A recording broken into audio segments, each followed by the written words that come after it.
Mas kaunti raw ang sources ng income ng racialized retirees, kabilang po dyan ang mga Pilipino, kumpara sa mga non-racialized. Resulta ng pag-aaral na isinagawa ng Statistics Canada sa mga retirado noong 2020 na inilabas Lunes. Immigration at wage gap ang ilan sa mga dahilan nito. Usaping retirement at ilan pa sa mga highlight ng pag-aaral sa one-on-one interview ng Omni News sa Director of Employment at Career Services ng Western Community College na si Stephen Andrada. Let's focus on our Filipino retirees na mataas ang employment rate nila, maganda sa pandinig. Pero again, Filipino retirees na ito yung mga kumbaga seniors natin na dapat medyo nagsuslow down na.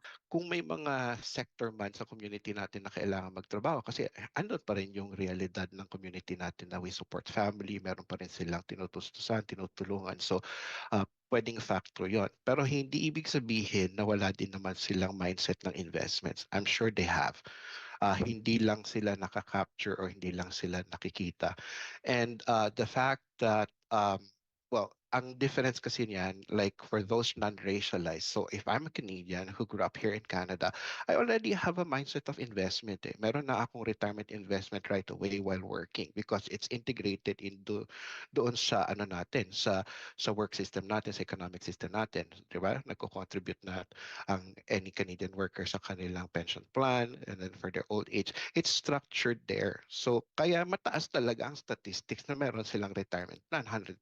Kaya Ang mga immigrants kasi ang edad lumalabas doon sa data, 22 to 44 years old, doon lang sila usually lumilipat na ng Canada eh. So not really enough time to build varied sources of income. Yeah, and even to invest for those that's provided by the government, like investment sa CPP mo. Kasi halimbawa dumating ka dito, you're already towards your late 60s but you're still working. Pero you can no longer contribute to CPP, you can no longer contribute to some of them EI even. So those are the things na kasama sa stat na hindi napipicture or nakaka-capture. But then it doesn't mean that they don't have that income. Iba na kasi ang panahon ngayon mataas ang cost of living, mataas ang mga bilihin. Nagbabago ba sa tingin mo ang kahulugan ng retirement sa panahon ngayon?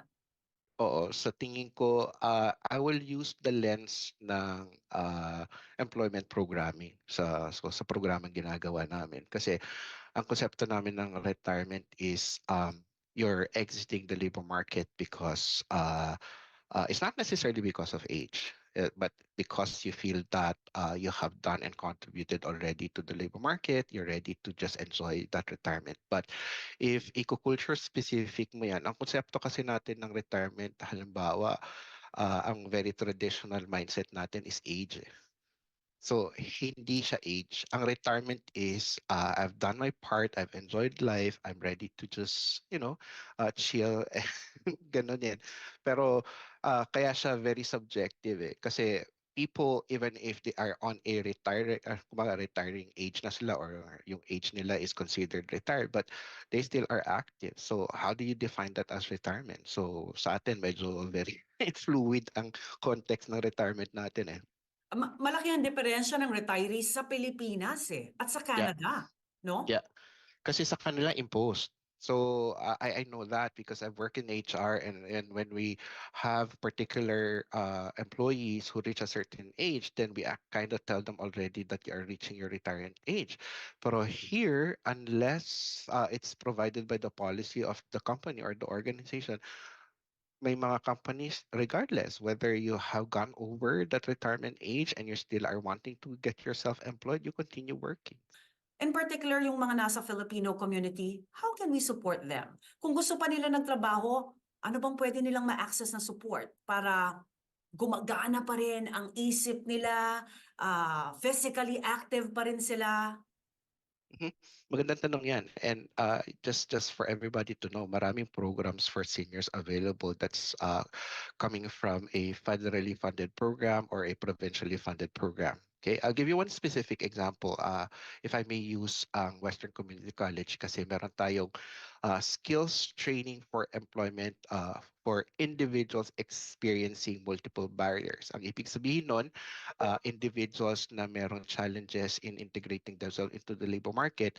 And in that category ng multi-barrier, we include immigrants and at the same time, we include older workers. Walang konsepto ng age. Ibig sabihin, kung gusto mo mag-aral, pwede ka mag-aral. Kung gusto mo pa rin mag-involve into work, you can go to employment programs and they will support you. They will help you get into jobs na medyo you're just enjoying it, right? You're just having a job that you talk to people or something like that, or supporting a settlement program. So those are things available for seniors.